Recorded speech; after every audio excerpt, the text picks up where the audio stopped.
நம்ம சேனல் தொடர்ந்தாப்புல நீங்கள் வீடியோக்களை பார்க்க நினச்சிங்கன்னா இதுவரை நம்ம சேனலை சப்ஸ்கிரைப் பண்ணுங்கள். கீழே பெல் சிம்பிள் இருக்கும், அதையும் கிளிக் பண்ணுங்கள். சரி, வாங்க நம்ம வீடியோக்குள்ளே போகலாம். வணக்கம் நண்பர்களே. ஆளவந்தார் அந்த ஊரில் முக்கிய புள்ளி. தன் மனைவி மற்றும் 3 மகன்களுடன் செல்வ செழிப்போடு வாழ்ந்து வந்தார். 3 மகன்களுக்கும் திருமணம் செய்து வைத்தார். அவர் தன் சொத்தை 4 பங்காக சமமாக பிரித்து ஆளாளுக்கு ஒரு பங்கை பிரித்து அவர்களுக்கு தந்தார். தன் தேவைக்காக ஒரு முடிவு செய்தார் ஆளவந்தார். சொத்தில் ஒரு பங்கை தன் கூடவே வைத்து கொண்டார். சில ஆண்டுகள் சென்றன. அவரது மனைவியும் அவரை விட்டு மறைந்து போக தனித்து விடப்பட்டார் ஆளவந்தார். ஒரே ஒரு நம்பிக்கையான உதவியாளர் மற்றும் சில வேலைக்காரர்கள், இவர்களே அவர்களுக்கு இப்போது துணையாக இருந்தனர். இதுவே அவர் வாழ்க்கை நிலை. தந்தை தனியாக துன்பப்படுவதை பார்த்த அவர் 3 மகன்களால் தாங்க முடியவில்லை. ஒரு நாள் அவர்கள் மூவரும் கூடி பேசி அவர்களிடம் வந்தார்கள். அப்பா, நீங்கள் ஏன் தனியாக இந்த வீட்டில் கஷ்டப்பட வேண்டும்? உங்களுக்கு என்று இருக்கும் சொத்தை எங்களுக்கு சமமாக பிரித்து தந்துவிடுங்கள். எங்களில் யார் வீட்டில் வேண்டுமானாலும் உங்கள் விருப்பம் போல் தங்கியிருங்கள். உங்களுக்கு எந்த குறையும் ஏற்படாமல் பார்த்துக்கொள்கிறோம் என்று பாசத்துடன் அழைத்தார்கள் 3 மகன்களும். ஆளவந்தார் நினைத்தார், மகன்களுடன் தங்குவது நல்லது என்று அவருக்கும் பட்டது. இருந்தாலும் சிந்தித்து முடிவு செய்வோம் என்று அவர் மனதிற்குள் திடீரென்று தோன்றியது. ரொம்ப சந்தோஷம். ஒரு 3 மாதம் கழித்து வாருங்கள், நான் என் எண்ணத்தையும் அப்போது சொல்கிறேன் உங்களிடம் என்று அவர்களை அனுப்பி வைத்தார் ஆளவந்தார். பிள்ளைகளை தந்தை காப்பாற்றுவது போல தந்தையை பிள்ளைகள் காப்பாற்றுவார்களா என்று அன்று முதல் ஒரே சிந்தனை அவருக்கு. தன் உதவியாளர் அழைத்த ஆளவந்தார், நம் வீட்டு தோட்டத்தில் குருவி ஒன்று புதிதாக கூடு கட்டியுள்ளது. அதில் சிறு குருவி குஞ்சுகள் உள்ளது போல தெரிகிறது. தாய்க்குருவி இல்லாத சமயம் அதன் குஞ்சுகளை மட்டும் அந்த மரத்தில் ஏறி அந்த கூண்டோடு பத்திரமாக எடுத்து வா என்று பணிந்தார் ஆளவந்தார். உதவியாளரும் அவர் சொன்னது போலவே அந்த குருவி கட்டிய கூட்டோடு குருவி குஞ்சுகளை கொண்டு வந்தார். அந்த குருவி குஞ்சுகளை தகுந்த பாதுகாப்போடு வைத்தார் ஆளவந்தார். அந்த குஞ்சுகள் வெளிவர முடியாதபடி சின்ன தடுப்பு அமைத்து அந்த கூண்டை தன் படுக்கையற ஜன்னல் அருகே தொங்கவிட்டார் ஆளவந்தார். தாய்க்குருவி அந்த கூண்டை கண்டுபிடித்து விட்டது. அருகே வந்தது. கூவியபடி அதை சுற்றி சுற்றி பறந்தது. தன் குஞ்சுகள் அங்கிருந்து வெளியே வர முடியாது என்பது அறிந்து கொண்டது அந்த தாய்க்குருவி.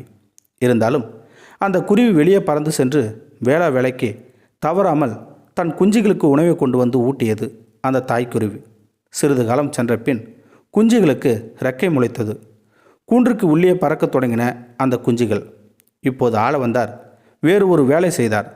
தன் தோட்டக்காரனை வைத்து அந்த தாய்க்குருவியை பிடித்து வெளிவர முடியாதபடி ஒரு கூண்டில் அடைத்து அந்த கூண்டை எடுத்து வா என்று பணிந்தார் அந்த ஆளவந்தார். அந்த குஞ்சு குருவிகளும் இருக்கும் அதே கூண்டிற்கு அருகிலேயே அந்த கூண்டை தொங்கவிட்டார் ஆளவந்தார். இப்போது அவர் அந்த குஞ்சுகள் இருக்கும் கூண்டை திறந்து விட்டார். அதில் இருந்த எல்லா குஞ்சுகளும் வெளியே உற்சமாக பறந்து சென்றன. அந்த குஞ்சுகள் பறப்பதைக் கண்ட தாய்க்குருவிக்கு ஒரே ஆனந்தம். தன் மகிழ்ச்சியை அது உரத்த குரலில் வெளிப்படுத்தியது. வெளியே பறந்து சென்ற அதன் குஞ்சுகள் அங்கு வரும் தாய்க்குருவியை பார்க்கும், அதற்கு தேவையான உணவு கொண்டு வரும் என்று எதிர்பார்த்தார் ஆளவந்தார். ஆனால் அதன் குஞ்சுகள் எதுவுமே அந்த தாய்க்குருவி இருக்கும் கூண்டு பக்கமே வரல. பொறுத்து பார்த்துவிட்டு அந்த தாய்க்குருவிக்கு பல தானியங்களை அளித்தார் ஆளவந்தார். பிறகு அந்த கூண்டை திறந்து விட்டார். ஆனால் என்ன ஒரு ஆச்சரியம்! எங்கே வெளியே சென்றாலும் அந்த தாய்க்குருவி திரும்பவும் அந்த கூண்டிற்கே வந்தது. ஆளவந்தாரிடம் நல்ல தோழமையும் பாராட்ட ஆரம்பித்தது. ஆளவந்தார் ஒரு முடிவுக்கு வந்திருந்தார். இப்போது அவர் கூறியது போலவே 3 மாதங்கள் கழித்து அவரது 3 மகன்களும் வந்தார்கள். அப்பா, எங்களுடன் தங்குவதற்கு தகுந்த ஏற்பாடுகளை செய்து கொள்ளுங்கள் என்று சொன்னார்கள். ஆளவந்தார் 3 மகன்களையும் வரவேற்றார். அவர்கள் மனது நோகாமல் சொன்னார், என்னை இப்படியே விடுங்கள். உங்கள் அம்மா வாழ்ந்த இந்த வீட்டில் வாழ்ந்து எனக்கு பழக்கமாகிவிட்டது. எனவே நான் இங்கே தனியாக வாழ ஆசைப்படுறேன். எனக்கு பிறகு என் பங்கான இந்த சொத்தை 4ஆக பிரிக்க உத்தேசித்துள்ளேன். 3 பகுதிகள் உங்கள் மூவருக்கும் மற்றும் ஒரு பகுதி என் உதவியாளர் மற்றும் இந்த வீட்டு வேலைக்காரர்களுக்கு என்று உயிலி எழுதி வச்சிருக்கேன். அடிக்கடி உங்கள் குடும்பம் சகிதமாக என்னை வந்து பார்த்து கொள்ளுங்கள்.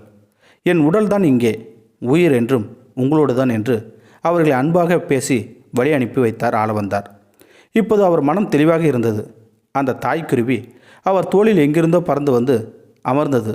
நீங்கள் உங்கள் மகளிடம் சொன்னது சரிதான் என்று அது சொல்வது போல ஆளவந்தாருக்கு தோன்றியது. எலிவலையினாலும் தனிவலையாக இருப்பது நன்று.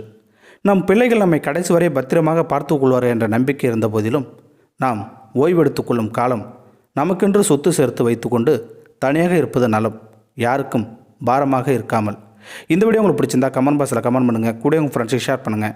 இதுவரை நம்ம சேனலை சப்ஸ்கிரைப் பண்ணாதங்க சப்ஸ்கிரைப் பண்ணிங்க, கீழே பெல் சிம்பிள் இருக்கும், அதையும் கிளிக் பண்ணிங்க. தேங்க்யூ ஃபார் வாட்சிங்.